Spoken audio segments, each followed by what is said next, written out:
오늘 저희들 이제 마지막 말씀으로 같이 나누게 될 건데요.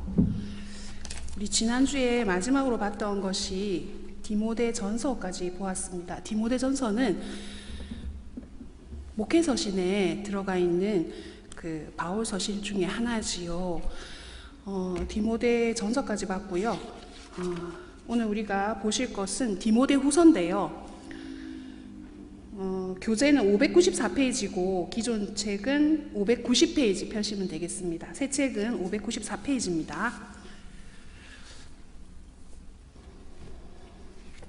자, 디도서를 저희가 보도록 할게요.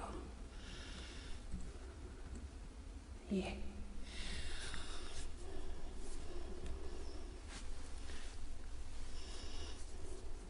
디도에, 그러니까는 그 바울이 디도에게 보낸 그 서신서인데요. 디도는 어디서 사역했느냐? 그레데 섬에서 사역을 했어요. 여기 우리 통구동독 교재를 보시면 594페이지 보시면 줄거리 따라가기 보이시죠? 디도서 해가지고요. 거기 밑에 보시면 그레데인에 대한 설명이 좀 나와 있습니다. 예. 여러분 감기 암 걸리게 조심하십시오. 이 좀 뭐 덮어쓰고 이렇게 하시면 좋겠습니다.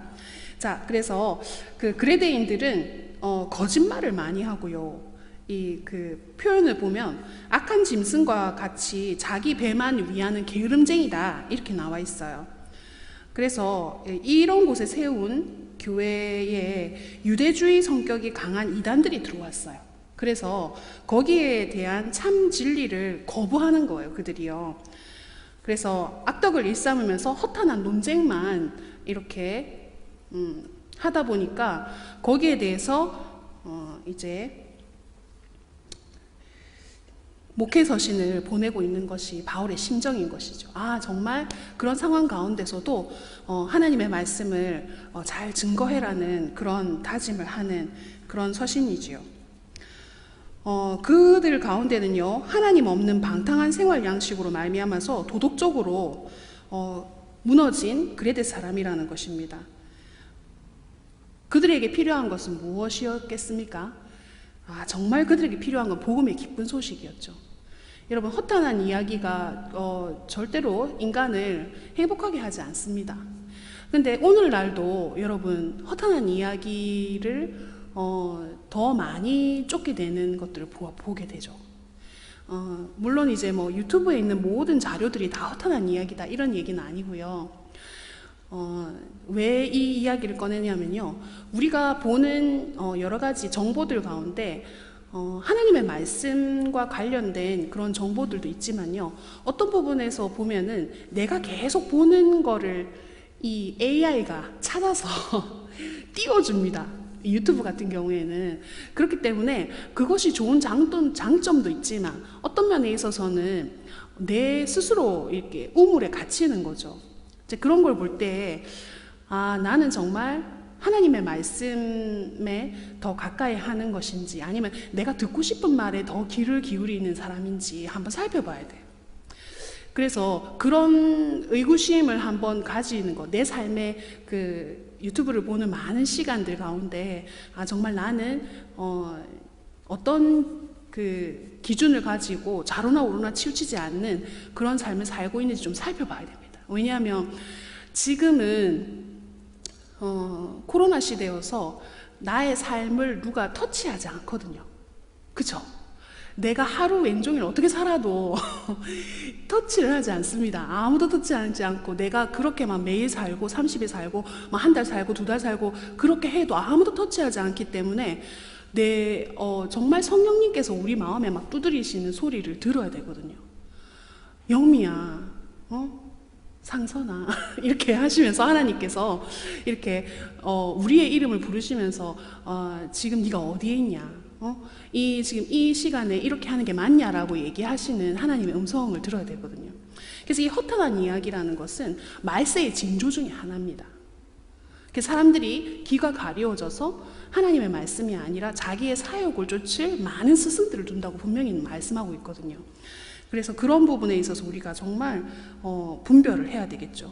그래서 디도가 사역했던 그레데 섬은 어디에 있느냐, 지도를 잠깐 보면요, 여기 보시면 그 로마가 장화처럼 생겼잖아요. 장화처럼 생긴 로마 옆에 보면은 이 유럽이 시작되는 빌립보도 보이고요. 그 하단의 중간에 보면, 지중해 중간에 보면은 그레데 섬이 있어요. 지금 제가 이게 표기를 할 수가 없어서 그런데 그레데 섬, 여기 계신 분들은 볼 수 있겠죠? 여기입니다. 그레데 섬이고요. 그리고 멜리데까지 이렇게 가게 되는 바울의 여정 가운데 이렇게 디도가 여기에서 사역을 했다는 것이죠. 그래서 바울은 디도를 멜리데로 데려가서 거기에 남겨두면서 사역자로 삼았다는 거예요. 여러분, 디도가 얼마나 마음고생이 많았을까요? 왜냐하면은 그 되게 유순한 사람들하고 같이 우리 해운대 교회처럼 이렇게 사역을 하면 너무너무 기쁠 텐데, 그레데 사람 자체가 해양 사람 기질이 좀 강한 거죠. 거기다가 아까 우리 줄거리 따라가기에서 본 것처럼 그들의 그 배만 위하는 게으름장이라고 표현을 했는데, 아, 참 이렇게 자기만을 위한 그런 자기 중심성이 강한 사람들과 같이 있으면 얼마나 힘들었을까 하는 생각이 듭니다.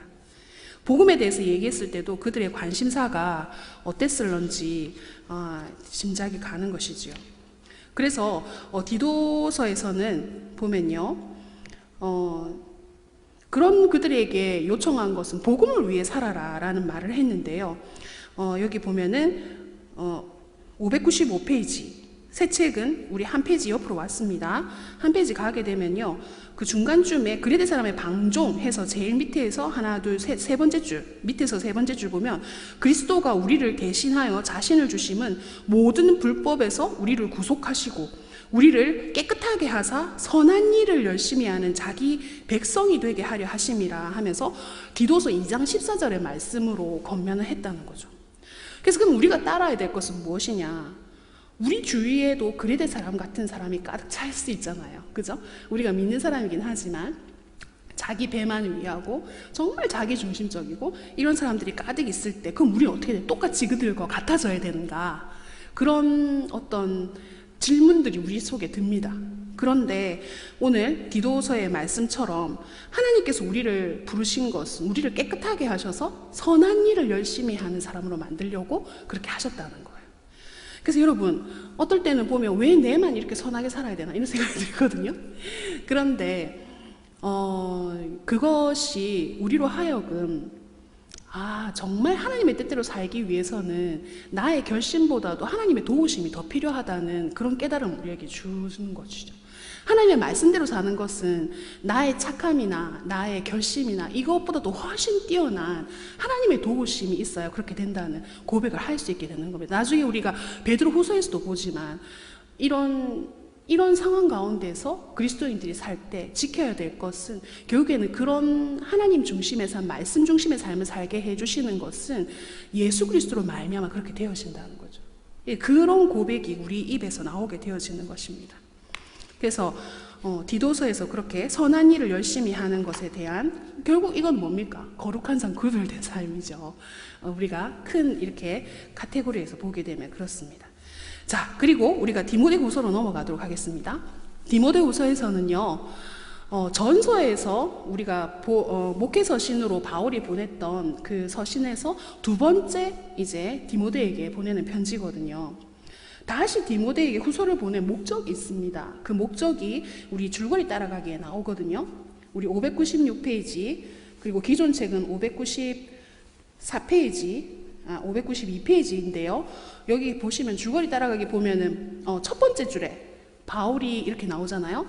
바울은 디모데에게 확신에 서서 진리를 가르치는 일에 충실하라라고 편지를 권면하는데, 이렇게 한 이유는 이단에 대한 경고, 그리고 열심을 내도록, 그리고 용기와 인내를 권면하기 위해서 두 번째 편지를 보냈다는 겁니다. 자, 그래서 이 디모데후서에서 바울은 이제 죽음이 코앞에 왔음을 자기가 느꼈어요. 그래서 디모데에게 자신이 가르친 복음에 대해서 가르쳐 지키려 하고 위탁을 합니다.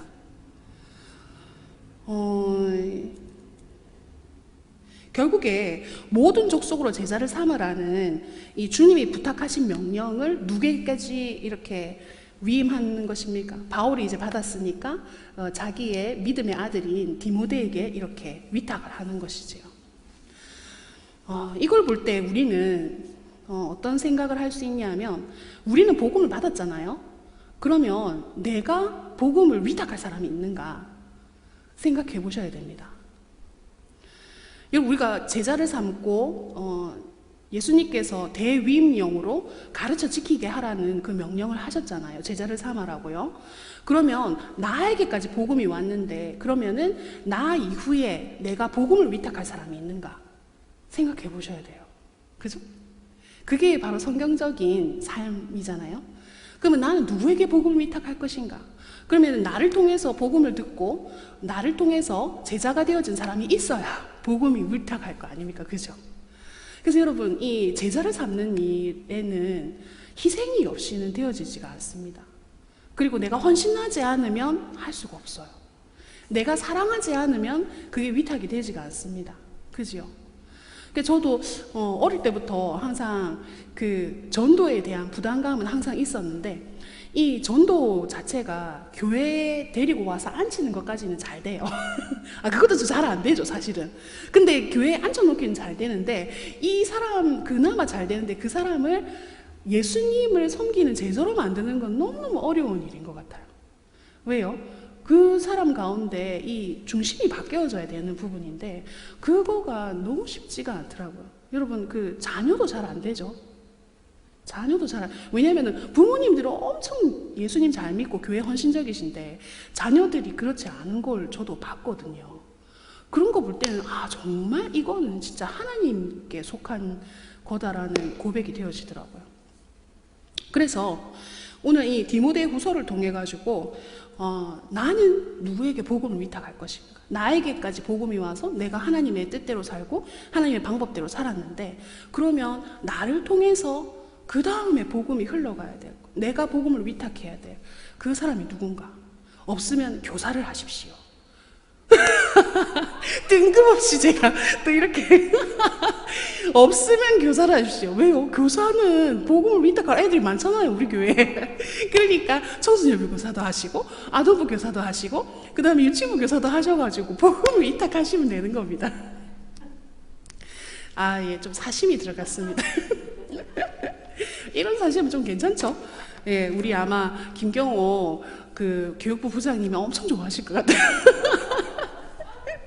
네, 그래서 복음을 위탁할 곳 없으시면 교사로 오십시오. 환영합니다. 우리 한번 그런 거 해보고 싶습니다. 여기 본당 앞에서부터 본당 저 끝까지 교사 줄 세워가지고 이 사람은 교사 할 만한지 안 할 만한지 우리가 한번 쫙 이렇게 해보고 싶은 농담입니다. 예, 그렇게 한번 해보고 싶네요. 자, 그래서 우리 그 다음 페이지로 넘어가시면요, 하나님께서 맡기신 사역을 하기 위해서 절대적으로 중요한 게 뭘까요? 여러분, 우리가 교사뿐만이 아니라 교회에서 이 하나님의 사역을 할 때 정말 중요한 게 뭘까요? 저도 청년부 시절을 거치고 청소년부 이렇게 시절을 거치면서 이렇게 올라왔는데 이런 얘기들을 참 많이 하더라고요. 청년부 회장이 되고 나면 그 다음에는 이렇게 더 이상 섬기고 싶지 않다, 이런 얘기를 참 많이 들었어요. 저희 모교회에서. 해운대교회 말고요. 저희 모교회에서 그런 얘기를 들었는데, 보면은 그 선배님들이 보면 되게 하나님께 열심히 섬겼거든요. 근데 왜 그거 청년부 회장을 딱 그만두면 이제 임기가 바뀌잖아요. 하고 나면은 어디로 갔는지 사라지고 오는 거예요. 왜 그렇지 하고 했는데, 그분들을 우리가 판단할 수는 없어요. 그죠? 왜 그렇게 됐는지. 그런데 제가 하나 생각난 거는, 그분들이 정말 힘들었는가 보다, 회장하면서. 그러니까 다시는 회장하기가 싫다고 이렇게 얘기를 하는가 보다, 이렇게 했거든요. 그러면서 좀 더 시간이 지나면서 알게 되는 것은 무엇이냐면, 내가 하는 열심으로 하면 그렇게 되는구나, 이런 생각이 드는 거예요. 결국에는 여러분, 오늘 우리 오전에 말씀 방전 기억나시죠? 오늘 담임 목사님 얘기하셨잖아요. 방전된 거죠. 내가 하다가 계속 퍼주다가 이제 방전돼서 더 일어날 수가 없는 그런 상황이 되는 거잖아요.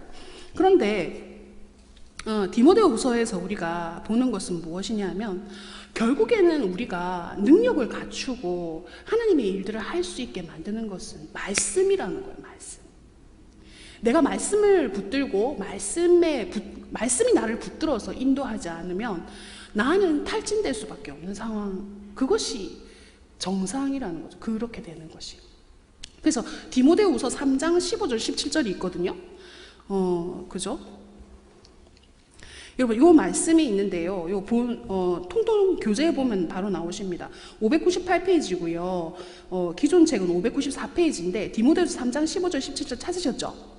네, 우리 한번 읽어볼까요? 시작. 또 어려서부터 성경을 알았나니 성경은 능히 너로 하여금 그리스도 예수 안에 있는 믿음으로 말미암아 구원에 이르는 지혜가 있게 하느니라. 모든 성경은 하나님의 감동으로 된 것으로 교훈과 책망과 바르게 함과 의로 교육하기에 유익하니 이는 하나님의 사람으로 온전하게 하며 모든 선한 일을 행할 능력을 갖추게 하려 함이라. 아멘. 그래서 여러분, 여기 나오는 말씀처럼 하나님의 사람으로 온전하게 서게 하는 이 말씀, 하나님의 뜻을 행하고 쓰러지지 않게 하는 하나님의 말씀, 그 말씀을 붙들어야, 그래야 선한 일을 행할 능력을 갖추게 된다는 거죠. 근데 우리는 조금 이렇게 뭐라고 해야 될까요? 균형을 갖추지 못했다는 거죠. 하나님의 말씀을 취하지 못해서 내 열심으로만 하게 되어지면 결국에는 기우뚱하면서 쓰러질 수밖에 없다는 거죠. 이 말씀이 우리로 하여금 능력을 갖추게 하고 균형을 잡게 하는 거라는 거죠. 그러면 봉사할 뿐만 아니라 봉사하면서 뭘 잡아야 된다는 겁니까? 말씀을 붙들고 있어야 된다는 거예요. 그래야 넘어지지 않는다는 거죠. 그래서 혹시라도 우리가 교회에서 정말 열심히 선하게 섬겼는데 내 마음에 회의가 찾아온다면 혹시 내가 말씀을 잃어버린 것이 아닌가 다시 한번 살펴보시라는 거죠. 그래서 우리로 하여금 탈진되지 않게 하는 그 주님의 말씀을 붙들어야 된다라는 그 말씀 우리가 다시 한번 이해하게 됩니다. 그래서 우리가 이제 디모데후서까지 봤고요. 이것이 목회서신의 마지막입니다. 그럼 이제 남아있는 것은 일반 서신, 공동서신이라고도 하는데요. 공동서신은 베드로전서와 유다서, 베드로후서, 히브리서, 요한 1, 2, 3서까지입니다.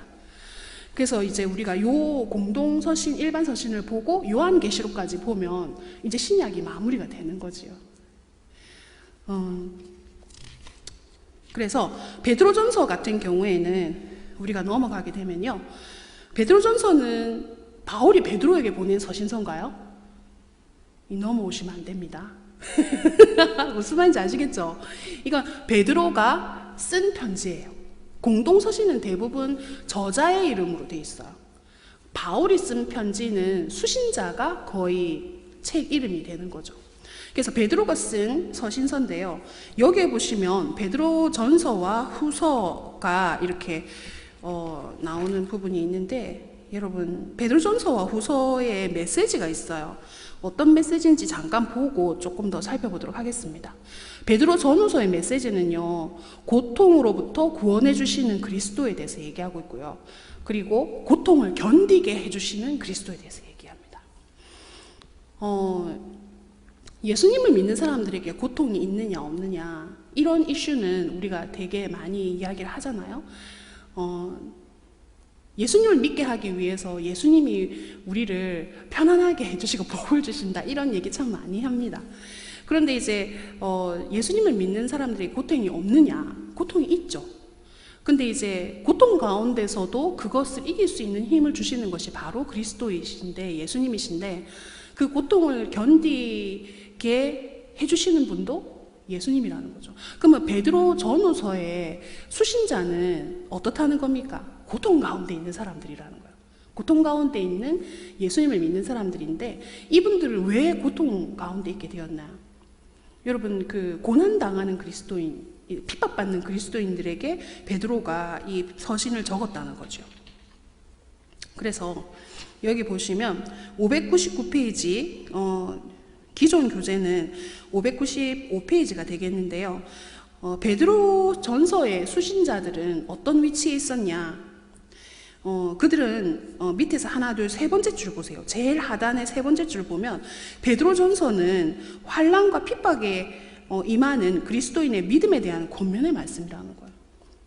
그래서 우리가 내가 고통 가운데, 핍박 가운데 있다면 뭘 읽어봐야 되겠습니까? 베드로 전서를 읽어봐야 되겠죠.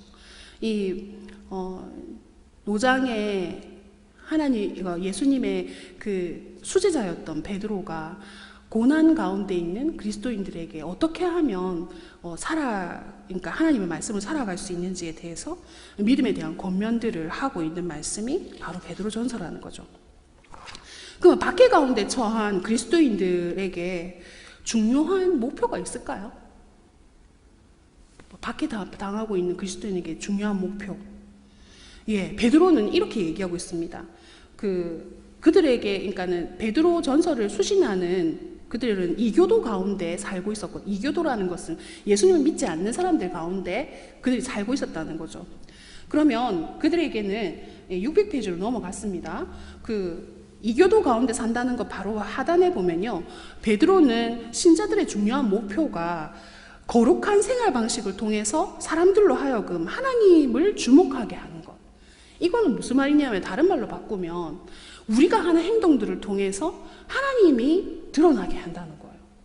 그러면 이거는 마태복음 5장에 나오는 너희 착한 행실로 하나님을 찬양하게 하라라는 말씀하고 일맥상통하는 말씀입니다.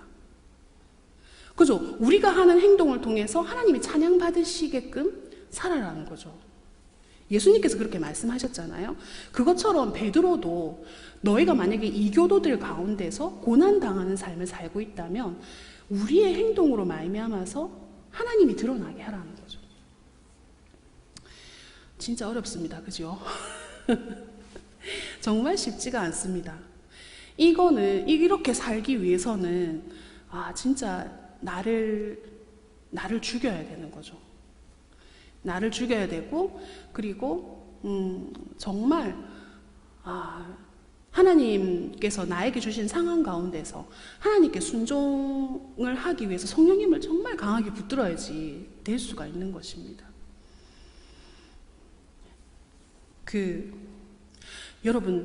여러분들로 하여금 하나님을 더 강하게 붙들게 하는 게 뭡니까? 그거 한번 생각해 보시죠. 정말 하나님 아니고서 내가 안 되겠습니다 하는 게 뭡니까? 그렇게 만드는 게 뭐지요? 여러분, 잘 될 때 그렇게 되던가요? 죄송합니다, 웃어서. 정말 잘 될 때는 그런 생각 한 개도 1도 안 들어요.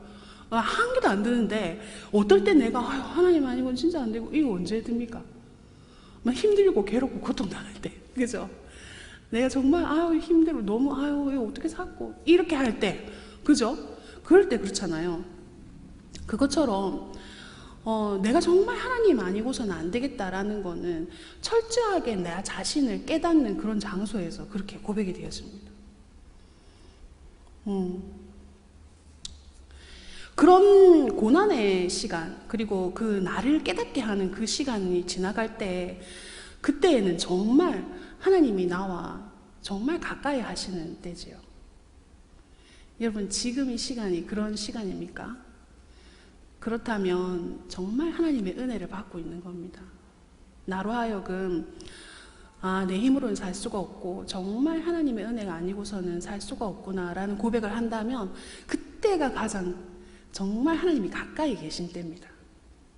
그래서 베드로도 그런 핍박 가운데 있는 교인들에게 정말 뭘 어떻게 하려고 하지 말고 그냥 네 삶으로 하나님이 어떤 분인지 보이라는.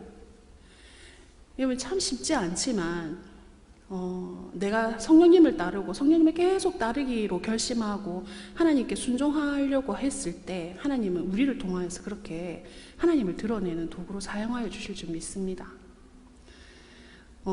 내가 공부를 많이 해서 아니고요, 내가 착해서 아니고요, 내가 말씀을 따르고 성령님을 따를 때 그때 되어지는 것인 줄 믿습니다.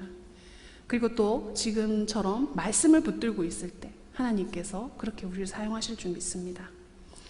자, 그러면 우리가 이렇게 고난 가운데 있는 이들에게 하나님께서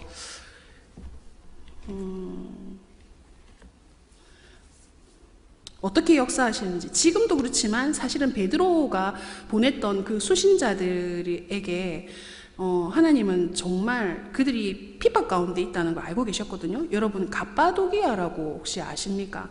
여기 보시면 그 지도에 보면 제일 오른쪽에 보면 갑바도기아가 있거든요. 여기가 어디냐 하면 오늘날로 치면 오늘날 그 지도로 보게 되면 갑바도기아가 여기예요. 여긴데 지금의 터키예요. 터키에 가면 믿음을 지키기 위해서 살았던 사람들이 있거든요. 혹시 영상 될까요?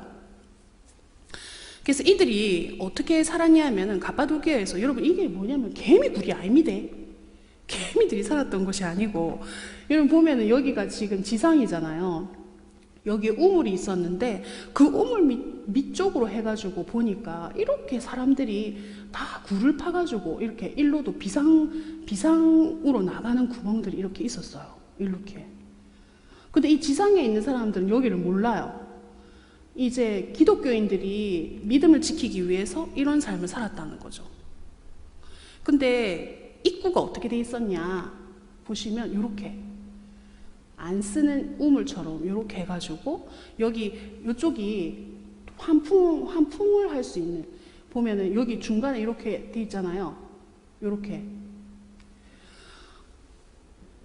자, 안쪽을 잠깐 보면요, 이런 식으로 이렇게 살았어요. 이 안에 학교도 있고요, 교회도 있고요, 자기 집도 있고 모든 것이 다 있는 그런 테린쿠유라고 우리가 이야기하죠. 깊은 우물이란 뜻인데, 이런 갑바도기아 야외 박물관 근처에 이런 집들이 있었다는 거예요. 옛날에 그리스도인들이 핍박을 피해서 이렇게 살았다는 거죠. 영상 보여주세요.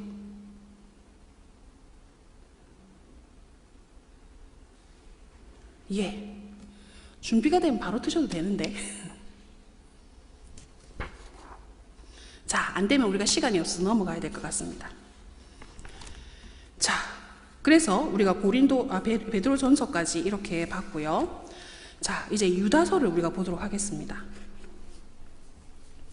자, 유다서를 보면요, 여러분 유다서는 한 장으로 돼 있잖아요. 그런데 이 유다의 저자는 누구냐? 줄거리 따라가기 바로 보시면 있잖아요. 기록자인 유다는 예수님과 야고보의 형제였다라고 되어 있죠.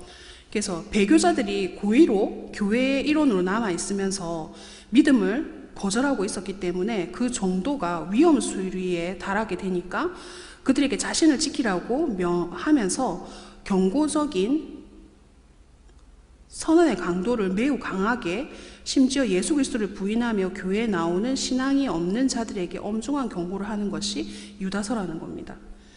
와, 이제 거짓 교사에 대한 경고를 하고 있는 것이 이 유다서죠. 그래서 교회에 들어와서 가만히 이단을 퍼뜨리는 사람들이 있었다는 거죠. 오늘날로 치면 신천지 같은 사람이죠. 네.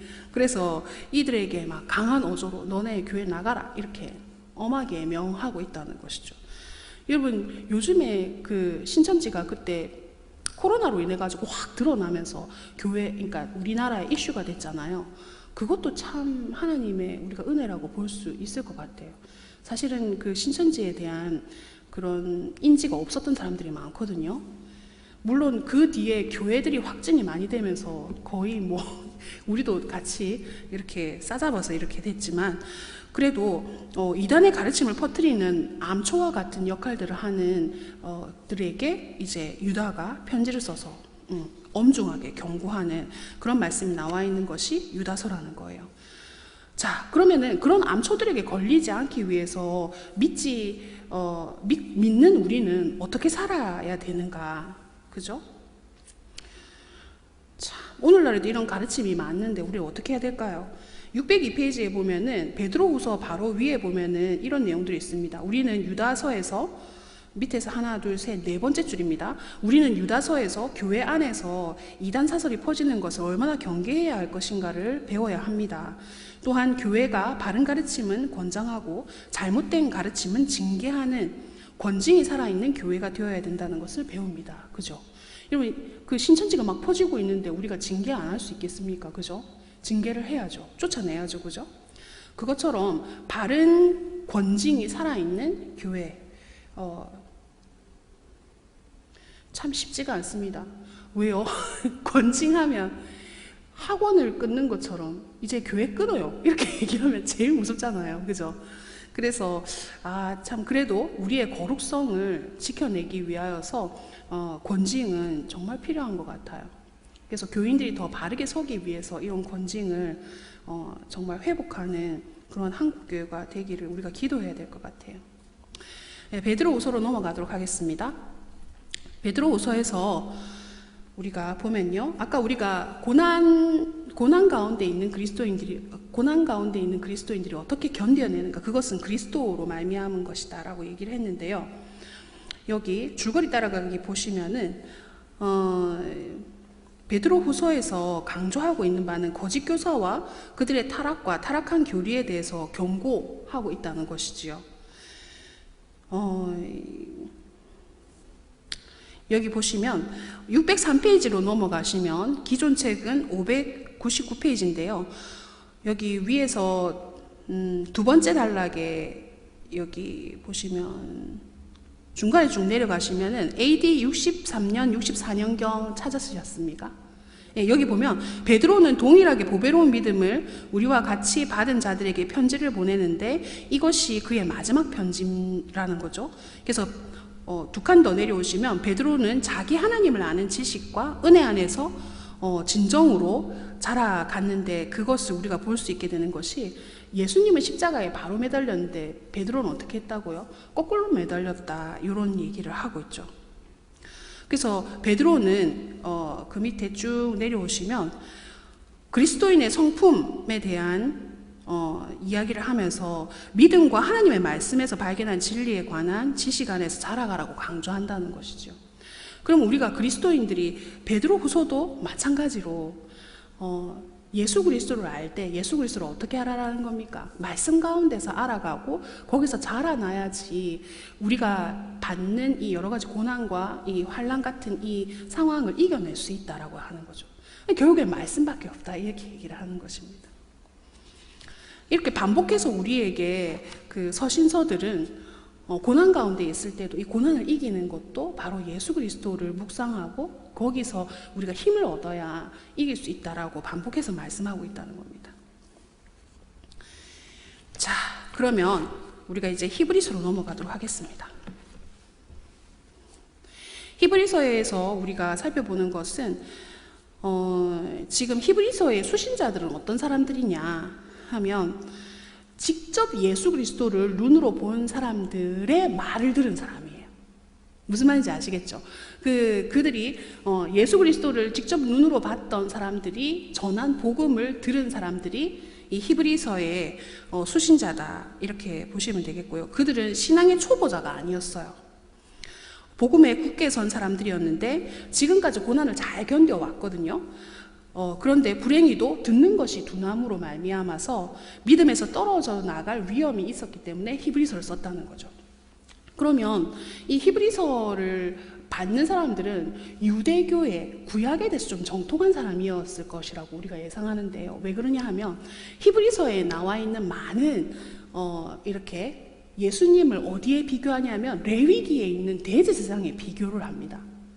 그래서 여러분 이 히브리서를 읽을 때는 레위기와 같이 읽는 것이 더 좋아요. 왜냐하면 레위기에 나와 있는 이 대제사장에 대한 말씀과 예수 그리스도께서 이루신 그 구원의 사역에 대하여서 같이 이야기하고 있기 때문에 그렇죠. 그래서 이 히브리서의 12장에 보면은 11장에 믿음장이 나오고 12장에 여러분 보시면은 그 삶으로 드리는 제사에 대해서 말씀하고 있잖아요. 거기 보시면 우리가 606페이지에 보시면 하나님이 기뻐하시는 제사, 그것이 전인적인 예배라고 표현되고 있는데요. 보면은 여기 예수 그리스도 우리를 위한 대제사장 찾으셨어요? 중간에 예수 그리스도 우리를 위한 대제사장 큰 글씨로 나와 있잖아요. 606페이지 하고 기존 책은 602페이지거든요. 중간에 예수 그리스도 우리를 위한 대제사장 보이시죠? 그 위에서 위로 쭉 올라가시면 어떤 내용이 나오냐면 구약의 그림자의 예배 방식은 철폐되었다. 왜 그렇습니까? 예수 그리스도가 오심으로 말미암아서 이게 다 바뀌어졌죠. 그리고 예수 그리스도를 찬양하는 전인격적인 예배가 시작되었다는 거예요. 그래서 여기 히브리서 13장 15절 16절 나와 있죠. 그러므로 한번 읽어보겠습니다. 그러므로 우리는 예수로 말미암아 항상 찬송의 제사를 하나님께 드리자. 이는 그 이름을 증언하는 입술의 열매니라. 오직 선을 행함과 서로 나눠주기를 잊지 말라. 하나님은 이 같은 제사를 기뻐하시느니라. 아멘. 그러면 여러분 삶으로 제사 드리는 것뿐만 아니라 이 같은 제사라고 얘기하면서 오직 선을 행함과 서로 나눠주기를 잊지 말라. 이것이 하나님이 기억하시는 제사라는 거죠. 그래서 하나님께서 원하시는 이 예배는 무엇이냐? 결국에는 이 전인격적으로 드리는 예배가 시작되었는데 하나님께서 받으시는 것, 선을 행함과 서로 나눠주기를 잊지 말라. 이렇게 얘기하시는 거죠. 그래서 우리가 무엇을 행해야 될 것인지를 히브리서는 이야기하고 있다는 것이지요. 히브리서에 3대 중요 동사가 나오거든요. 그 옆으로 넘어가시면 그죠? 하나님이 기뻐하시는 삶을 살기 위한 주요 동사는 무엇이냐? 예수님을 깊이 생각하고 예수님을 바라보고 예수님에게 나아가는 것, 그것을 바라시는데 깊이 생각하고 바라보고 나아가는 예수님을 향해서 그렇게 나가야 된다는 것이죠. 자, 여기까지 한번 보시고요. 아까 히브리서를 구약의 레위기와 비교해 본다 했잖아요. 특히 레위기 16장에 나와 있는 대속죄에 대한 개념하고 같이 가는 것이 좋습니다. 그래서 예수님이 자기 스스로가 제물이 되어져서 예수님께 십자가의 제물이 되어주셨고 근데 또 예수님은 대제사장이 되시잖아요. 그래서 그런 개념에 대해서 말하고 있다는 것이죠. 그래서 히브리서 9장에 기록된 예수 그리스도의 대제사장 되심과 연결되는 것을 볼 수 있는 것이 레위기 16장과 함께 보시면 된다는 것이지요. 자, 그렇게 한번 보시면 히브리서 같은 경우에는 여러분 벌써 다 읽으셨지만 히브리서에서 이렇게 강조하고 있는 것, 결국에는 믿음이 흐려지려고 하는 그들에게 예수님이 누구신지를 얘기하시면서 예수님을 묵상하고 이러한 삶으로 말미암아서 다시 힘을 내어라 하는 내용들이 히브리서라는 거죠. 자, 우리 정말 빨리 가고 있죠. 요한 1, 2, 3서를 우리가 다 살펴보고 요한계시록으로 가야 될 것 같은데요. 요한일서 봅시다. 네. 자, 요한일서 611페이지입니다. 기존 책은 607페이지입니다. 요한일서에서 이렇게 요한일서를 쓴 사람, 요한 1, 2, 3서를 쓴 사람은 사도 요한이에요. 사도 요한이 요한일서를 받는 수신자들에게 이것을 어떤 상황 가운데서 보내느냐, 줄거리 따라가기 위해서 보면은 보이시는데요. 교회가 처음 시작할 때에 초대교회에 개종한 유대교도들과 이방신자들이 있었는데요. 그들이 가졌던 믿음에 관한 이론들, 그것이 기독교 신앙을 변질시키려고 했던 그런 시도들이 있었다는 거예요. 그래서 이것 때문에 이단과 배교가 일어나게 됐는데, 이거는 영지주의자들하고 관계가 있어요. 이것은 그리스도의 인성을 부인하는 거예요. 왜요? 영지주의자들은 육체는 아주 부정한 거라고 보거든요. 그래서 예수님이 육체를 입을 수 없다는 거예요. 왜요? 예수님은 신이신데, 하나님이신데 어떻게 더러운 육체를 가질 수 있냐, 이렇게 보는 거거든요. 그런데 여러분, 그게 사실입니까? 만약에 그렇게 한다고 보면 예수님의 인성을 부인하게 되면 예수님께서 우리의 모든 질고를 지시고 우리의 아픔도 담당하셨던 것도 다 부인해야 되는 겁니다. 그러니까 이것은 성경과 맞지가 않아요. 그래서 요한 1서에서는 그런 상태에 있는 교인들이 다시금 진짜 예수님은 어떤 분이신지 가르쳐주기 위해서 이렇게 요한 1서를 보냈다는 거죠. 그래서 요한 1서에서 이야기하고 있는 그리스도인의 삶의 원리는 무엇이냐, 여러분, 사랑에 대해서 아주 강조하고 있어요. 612페이지로 갔습니다. 거기서 사랑에 대해서 강조하고 있는데, 그것은 하나님에 대한 사랑을 강조하고 있고, 그 사랑을 받은 성도들이 누굴 또 사랑해야 되겠어요? 형제를 사랑해야 된다. 그것을 이야기하고 있다는 거죠. 그럼 이것 자체가 그 영지주의자들의 또 거짓 교리에 대한 경고가 담겨 있다는 것이죠. 그 사랑의 특성에 대해서 밑에 보면은 도표로 나와 있잖아요. 사랑의 근원과 사랑의 효과 보이시죠? 도표로 나와 있는 거요. 거기 보시면 사랑의 근원은 누구시라는 겁니까? 하나님이신데 하나님이 사랑이시기 때문에 그러면은 그 사랑의 효과로 말미암아 나타나는 것은 세상에서 하나님의 사랑을 우리가 나타내야 된다는 거예요. 그죠? 그리고 하나님은 우리를 사랑하시잖아요. 그러면은 하나님을 사랑하며 두려움이 사라지고 하나님의 계명을 지킬 수 있는 사람이 되어진다. 그래서 이 사랑의 효과가 하나님으로 말미암아서 우리가 어떻게 살아가는지가 나와 있다는 거죠. 하나님은 우리를 위해서 아들을 주셨는데 그럼 우리는 타인을 위해서 재물을 나눌 수 있는, 그죠? 그리고 그리스도는 우리를 위해 자신의 생명을 주셨는데 타인을 위해 우리의 삶을 희생하는 그 사랑의 효과들에 대해서 말씀하고 있습니다.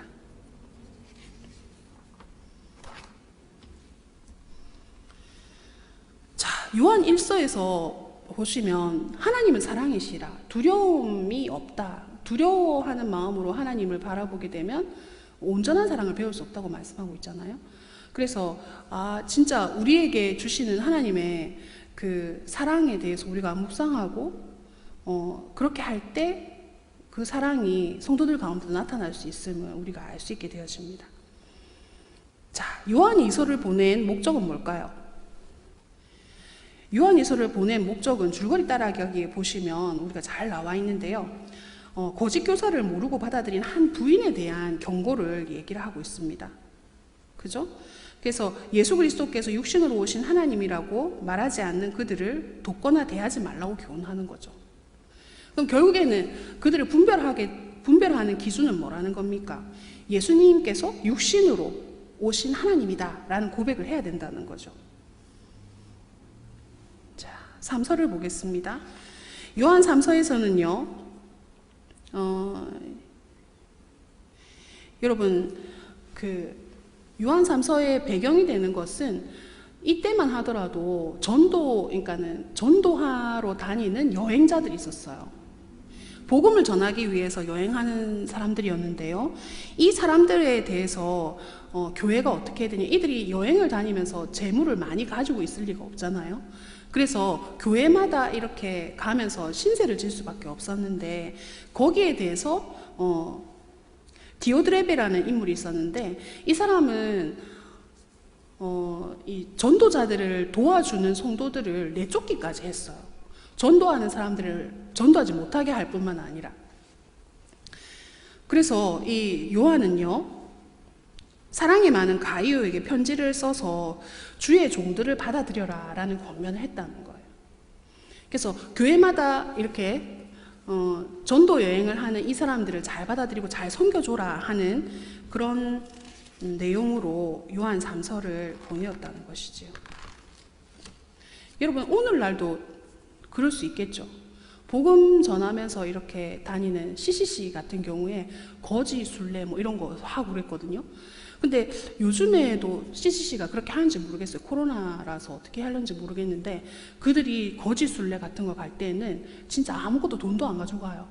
그래서 그 교회에서 이렇게 뭐라고 될까, 영접을 한다 해야 되나요? 이렇게 하면은 그 교회에 거하면서 그 주는 밥 먹고 전도하고 거기서 이런 식으로 했죠. 그래서 이런 부분들을 생각할 때 CCC가 좀 많이 생각나는 것 같아요. 자, 이제 대단원 두구두구두구두구 요한계시록, 드디어 요한계시록에 왔어요. 근데 여러분, 요한계시록에 대한 부분들을 쫙 한번 보면 좋겠는데 오늘 우리가 이제 조별 모임도 해서 나중에 우리가 3시쯤에 줌으로 할 생각이거든요.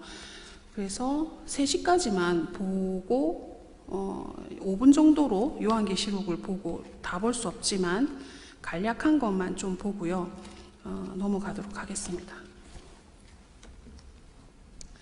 자, 요한계시록에 보면은 여러분 요한계시록을 쭉 읽으셨죠? 지난주에 읽으셨을 텐데 1장에서는 촛대 사이를 거니시는 예수님에 대해서 나와 있고 그 뒤에는 7교회에 대한 얘기가 나옵니다.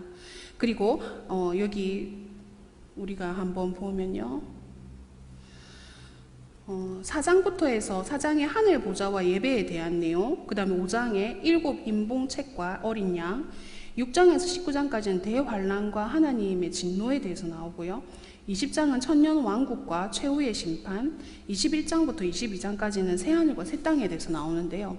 우리가 요한계시록을 이해할 때 조금 생각해야 하는 부분들이 있습니다.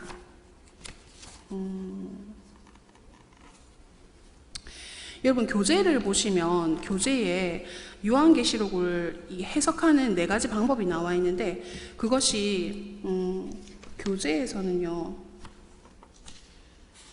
618페이지에 나오거든요. 첫 번째는 과거주의고, 그 다음에 두 번째는 역사주의, 세 번째는 미래주의고, 네 번째는 상징주의로 우리가 볼 수 있는데요. 이 내용들을 한번 여러분이 찬찬히 한번 읽어보세요. 읽어보시는데 중요한 것은 통독이 그러면은 보는 관점은 무엇이냐? 이거 4개 중에 있냐? 아니고요.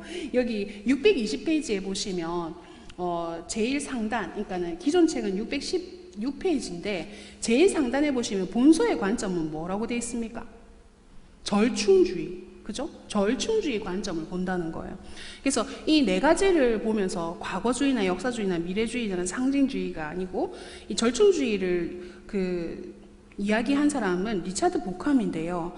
이 사람을 통해서 이 절충주의의 관점에 대한 내용들이 나옵니다. 그래서 이 사람은 뭐라고 얘기했냐면 중간에 보면 요한계시록은 미래에 대한 단순한 정보를 제공하기 위해 쓰여진 책이 아니라는 거죠.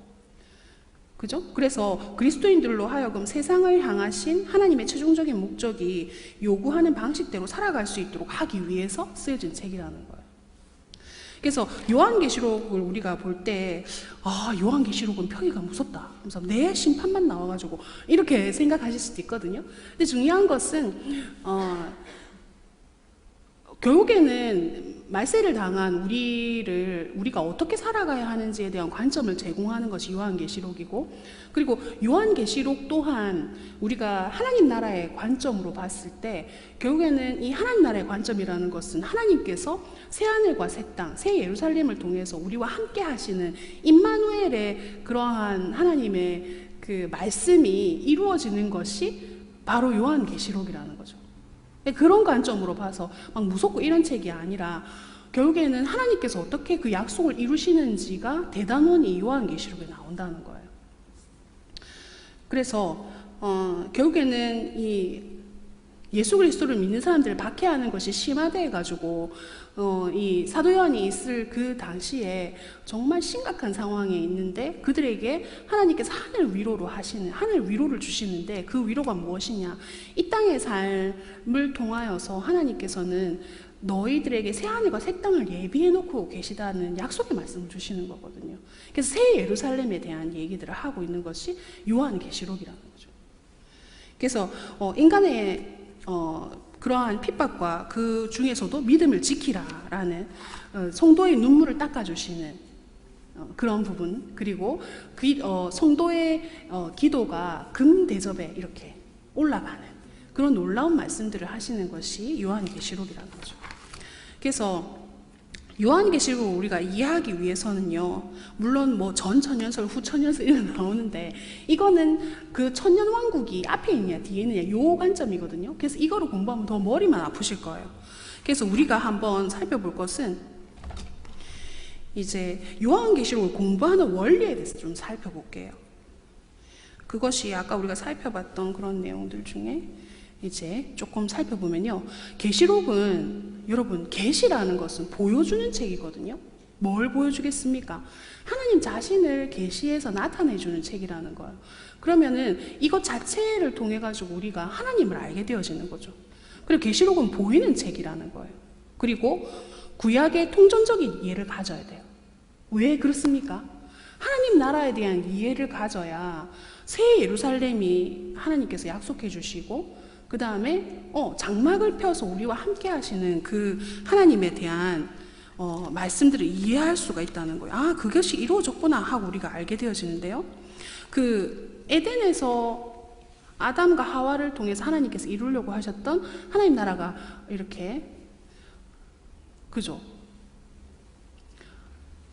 불순종으로 말미암아서 이렇게 깨어지게 됐잖아요. 근데 그 에덴을 회복시키려고 하시는 하나님의 그러한 의도들이 이제 결국에는 완성되어지는 것이 요한계시록이라는 거죠.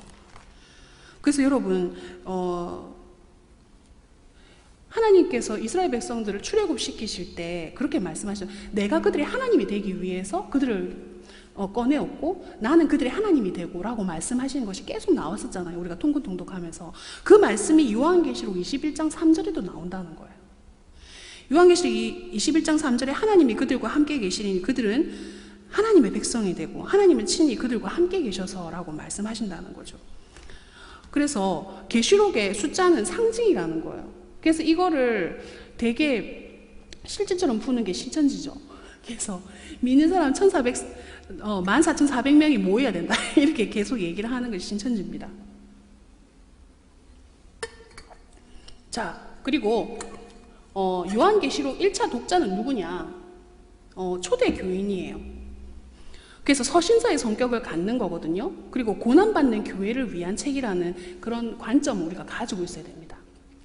그리고 계시록은 반드시 속히 될 일에 관한 책이다. 왜요? 그렇게 말씀이 되어 있잖아요. 요한계시록은 속히 될 일을 한 책이라고 분명히 요한계시록에 나와 있습니다. 그리고 최후 승리는 누구의 것이겠습니까? 하나님께서 말씀하시는 것대로 하나님의 것이라는 거예요. 사단이 이기는 싸움이 아닙니다. 그래서 이미 예수 그리스도로 말미암아서 사단의 머리를 밟으신 그 예수님의 그런 승리의 말씀이 나와 있는 것이 계시록이라는 거예요. 그런 관점을 가지고 우리가 계시록을 봐야 된다는 것이죠. 그래서 결국에는 구속사의 종말론적인 관점이 완성되어지는 것. 예수님의 재림으로 말미암아서 완성되어지는 거잖아요. 그렇게 우리가 공부하는 것이 맞다는 것입니다. 자,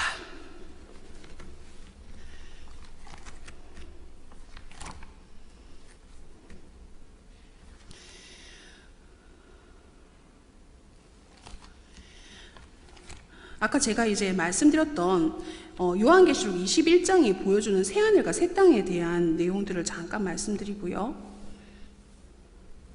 볼게요. 자, 요한계시록 21장 2절과 3절이 보여주는 새하늘과 새 땅은 여기 한번 말씀을 볼까요? 보라, 하나님의 장막이 사람들과 함께 있음에 하나님이 그들과 함께 계시리니 그들은 하나님의 백성이 되고 하나님은 친히 그들과 함께 계셔서 모든 눈물을 그 눈에서 닦아주시니 다시는 사망이 없고 애통하는 것이나 곡하는 것이나 아픈 것은 다시 있지 아니하리니 처음 것은 다 지나갔음이로라 이렇게 말씀하고 있어요. 그래서 새하늘과 새 땅이 이루어지게 하시는 것이 요한계시록에 나오는데요. 결국에 이것은 뭐냐? 하나님이 우리와 함께 하시는 것이 뭡니까? 임마누엘이잖아요. 그래서 임마누엘의 완성이 나와지는 것이 요한계시록이다. 새하늘과 새 땅을 통해서 에덴의 온전한 회복이 이루어지는 것이 요한계시록에 나오는 하나님의 관점이다라고 보시면 되겠습니다. 그래서 그렇기 때문에 요한계시록 22장에는 어떤 내용을 말씀하고 있냐면요. 여러분, 이 말씀으로 우리가 조금 요한계시록을 마무리하면 좋겠는데 안에 내용들을 제가 시간이 다 돼서 다 뺐어요. 요한계시록 22장 20절에서 21절을 보면요. 이것들을 증언하신 이가 이르시되 내가 진실로 속히 오리라 하시거늘 아멘 주 예수여 오시옵소서 주 예수의 은혜가 모든 자에게 있을지어다 아멘. 이렇게 해서 요한계시록이 마무리되잖아요. 그러면 예수님께서 오시겠다고 약속하셨던 그 약속대로 오심으로 말미암아서 이 언약의 성취가 이루어지는 것이 요한계시록이고, 그리고 에덴의 그 하나님의 나라가 완성되어지는 곳이 바로 요한계시록이다. 그러면은 이 통근통독을 통해 가지고 우리가 성경을 창세기부터 요한계시록까지 읽었는데요. 하나님께서 우리에게 원하시는 바는 뭘까요? 우리가 배웠던 세 가지의 관점, 세 가지의 신학적인 관점, 세 개의 개념을 통해서 알게 되어지는 것은 결국에는 이 세상 문화 가운데 하나님의 나라를, 문화를 세우고 우리가 거룩하고 구별되어진 삶을 통해 가지고 하나님을 보이게 되어진, 아까 서신서에서 우리가 봤잖아요. 그런 삶을 살기를 원하시기 때문에 하나님의 말씀으로 우리에게 이렇게 가르치시는 것이 우리 가운데 구별되어진 삶, 거룩한 삶을 살기를 원하시는 그런 이야기들을 우리가 창세기부터 시작해서 요한계시록까지 보신 겁니다.